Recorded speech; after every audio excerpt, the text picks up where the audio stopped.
And one more thing before I wrap up, because I do want to get to these meetings and I will see you all at the EO signing later this afternoon.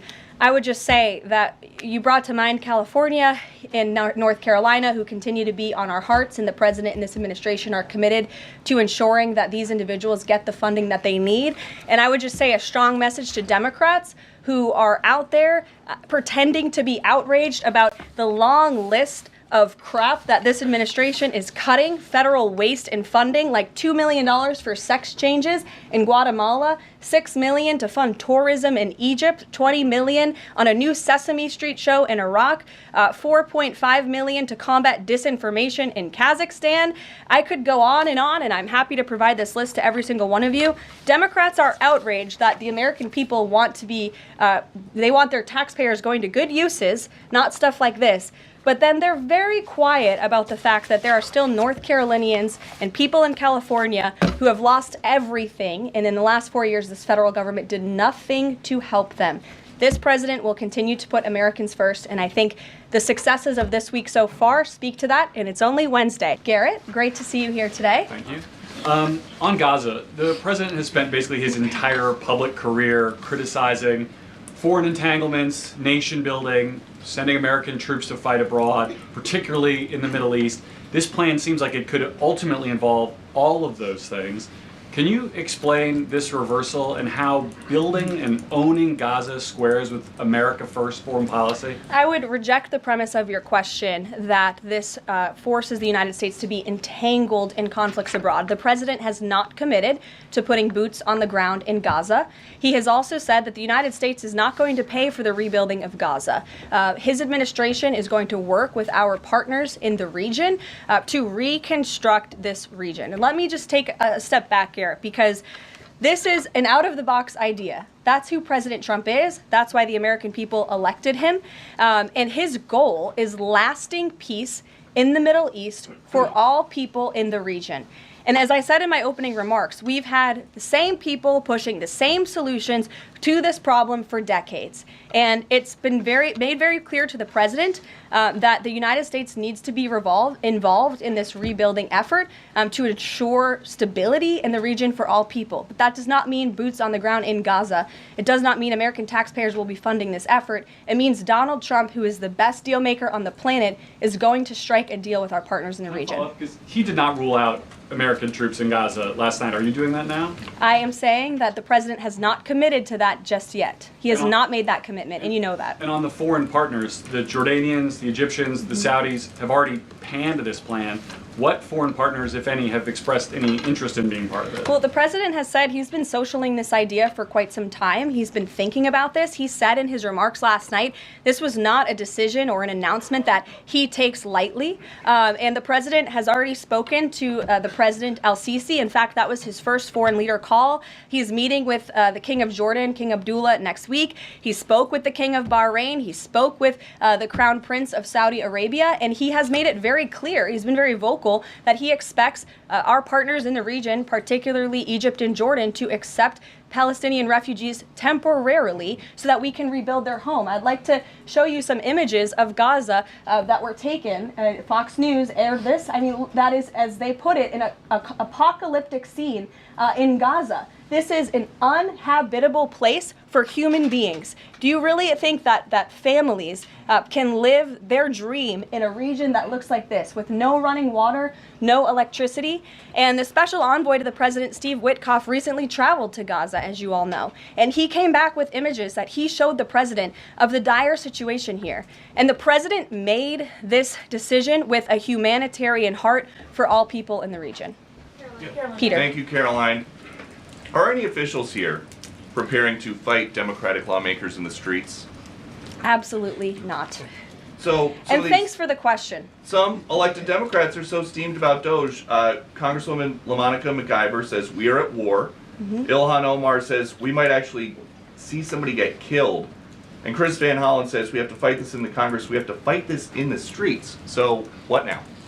And may I just point out, if you heard that type of violent, enticing rhetoric from our side of the aisle, from Republican leaders on Capitol Hill, I think there would be a lot more outrage in this room today. It's unacceptable, the comments that have been made by these Democrat leaders, and frankly, they don't even know what they're talking about. Because President Trump was elected with a mandate from the American people to make this government more efficient. He campaigned across this country with Elon Musk, vowing that Elon was going to head up the Department of Government Efficiency, and the two of them, with a great team around them, were going to look at the receipts of this federal government and ensure it's accountable to American taxpayers. That's all that is happening here. And for Democrat officials to incite violence and encourage Americans to take to the streets is incredibly alarming, and they should be held accountable for that rhetoric. It sounds like something that they're most concerned about is Doge engineers with access to Treasury systems. Can you clarify, do the Doge engineers have read-only access in these systems, so they are not allowed to write new code? No. They are not, okay. No.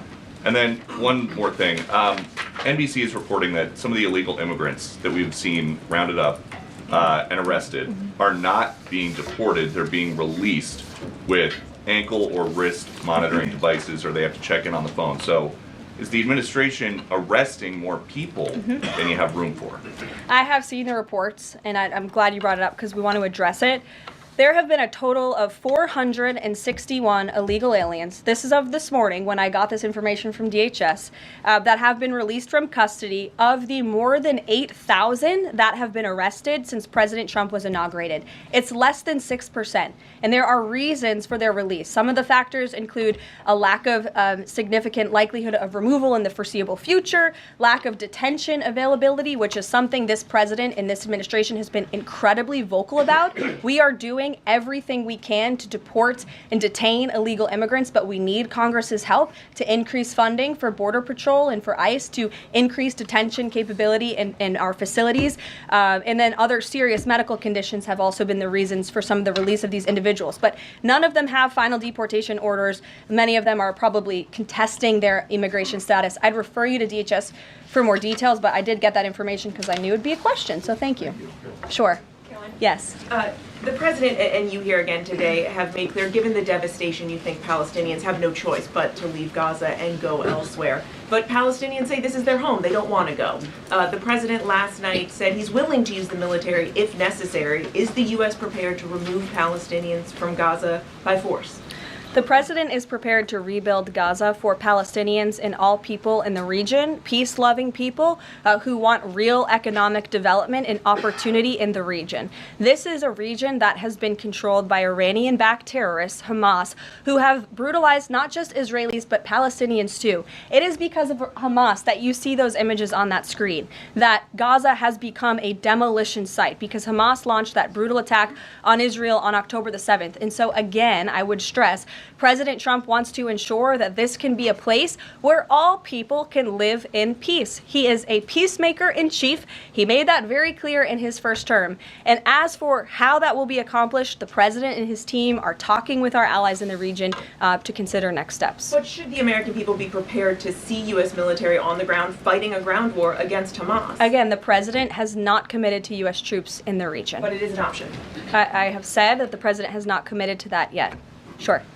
If I could just follow up on that, though, why not rule out the idea of committing U.S. troops? This has been a long-standing argument that the president has made really over the last decade or so, talking about endless wars and not something the U.S. wants. Why not rule out? Because I think the president is very good when he's making deals and negotiating not to rule out anything because he wants to preserve that leverage in negotiations. And so I think that's what he's doing here. If I Mary. can follow up on that, though, he also said that everyone loves this plan. He said that in the Oval Office this morning. Sure. In fact, the Deputy Prime Minister of Jordan called it a declaration of war on the Arab people.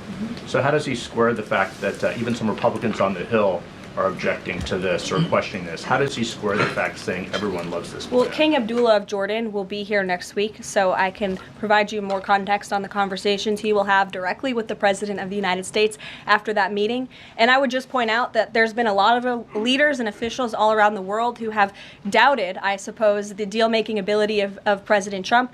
You heard the Panama leader saying that he would not agree to some of the concessions that he has now made because of Secretary Rubio's visit. You had the Colombian president saying he wouldn't accept flights of Colombian illegal nationals who have entered into our country illegally, and those flights are underway. So actions speak louder than words. Dasha. Caroline, you said the president has been working on this idea for a while behind the scenes now. Is there a written plan based on the president's proposal for Gaza? And if so, when was it drafted and who had a hand in that? The plan was written in the president's remarks last night as he revealed it to the world and to the American people, and his team are continuing to be engaged on this effort. I saw the National Security Advisor this morning. He has a very busy day of calls, and they will, again, continue to engage with our partners. That includes Steve Witkoff as well. Mary. Two questions for you on the news of the day. So how is today's executive order going to impact the 2028 Summer Olympics in Los Angeles? For example, would a man who thinks that he's a transgender woman be allowed to compete as a female on U.S. soil? It's a very good question, and the president has actually mentioned this, that he does expect the Olympic Committee and the NCAA to no longer allow men to compete in women's sports. And I think the president, with the signing of his pen, starts a very public pressure campaign on these organizations to do the right thing for women and for girls across the country. Again, this is an incredibly popular position. There have been many notable female athletes who have had the courage to speak out against some very powerful institutions in this country. They deserve to have a voice and a say. The president is bringing their voice to the highest level at the White House this afternoon, and he expects these organizations to comply with this federal executive order that he'll be signing today. Thank you. And one more. On media coverage of this executive order and the topic in general, what's the White House's view of framing that calls men transgender females or similar rhetoric coming from organizations like the ACLU and GLAAD? Well, it's been very clear. The policy of this administration is that there are only two sexes, male and female. Pretty simple. Brian Glenn. Yes. USAID has gotten a lot of attention the last couple of days with some of these bizarre things that we've been, taxpayers have been funding. Now it looks like there are a couple media outlets that have been dragged into this conversation as far as USAID funding as well. Does the president have any comment on that? So upon coming out here to the briefing room, I was made aware of the funding from USAID to media outlets, including Politico, who I know has a seat in this room. And I can confirm that the more than $8 million taxpayer dollars that have gone to essentially subsidizing subscriptions to Politico on the American taxpayers' dime will no longer be happening. The DOJ team is working on canceling those payments now. Again, this is a whole of government effort to ensure that we are going line by line when it comes to the federal government's books. And this president and his team are making decisions across the board on, do these receipts serve the interests of the American people? Is this a good use of the American taxpayers' money? If it is not, that funding will no longer be sent abroad, and American taxpayers will see significant savings because of that effort. Thank you. I'd like to give some love to the back row. I've heard that unfortunately they haven't been called on in years past. So Reagan, why don't you go ahead? Thanks, Caroline. The WHC announced that comedian Amber Ruffin, who has called the president a toddler with his pants pulled down, will be the entertainment for this year's Correspondents' Dinner. Does the White House have a reaction to this choice, and will the president be attending the dinner this year? It's certainly an interesting choice. I have the president's invitation on my desk. I have the invitation for myself on my desk as well. Haven't talked to the president about it. When he makes his decision, I will let you all know. But definitely an interesting choice of the comedian. I'll talk to the boss about it and see what we decide. Sure, go ahead. Yes, yes. On the executive order set to be signed today, you said that this will be enforced. Can you spell out for schools and the public how exactly the administration plans to enforce this, even at the local levels? And on top of that, there are human rights groups who say that this could expose kids to discrimination. What is your response to that? I think kids have already been exposed to discrimination, especially young women and girls who have been forced to shower in locker rooms with biological men, who have been forced to compete on playing fields with biological men, which is incredibly unfair and unsafe, and again, an incredibly unpopular policy with the American people. As for the actions that this executive order takes, I already laid those out at the beginning of the briefing. I'm happy to give you a copy of this fact sheet so you can let your audiences across the country know. What's your message to schools who don't comply with this? They should, because it's going to be federal law in about an hour and a half. So your colleague to your right, to my Thanks, left. Caroline. Yes. Taylor with Spectrum News. You talked a bit about Doge. Elon Musk is currently a, quote, special government employee who also owns companies that have billions of dollars in federal contracts. You said earlier this week that he has abided by all applicable federal laws, but what steps is the Trump administration taking to address that conflict of interest? The president was already asked and answered this question this week, and he said if Elon Musk comes across a conflict of interest with the contracts and the funding that Doge is overseeing, then Elon will excuse himself from those contracts. And he has, again, abided by all applicable laws. In the back left, go ahead. Trade advisor Peter Navarro, when asked about the External Revenue Service today, said, quote, we're going to collect a lot of tariff revenues and we're going to get tax cuts out of it. Is it the official position of the White House that tariffs will lower taxes for Americans? The president has always been clear that he believes tariffs are a tax on foreign nations, and he's committed to cutting taxes for the American people here at home. He also believes tariffs are a great revenue raiser for this country, and that's exactly why he has committed to the creation of the External Revenue Service, which I think is a phenomenal idea. We'll just go down the whole row. Go ahead. Tom Bateman with the BBC. Can you confirm that under the President's plans for Gaza, any and all Palestinians who want to stay in Gaza on their land will be allowed to do so?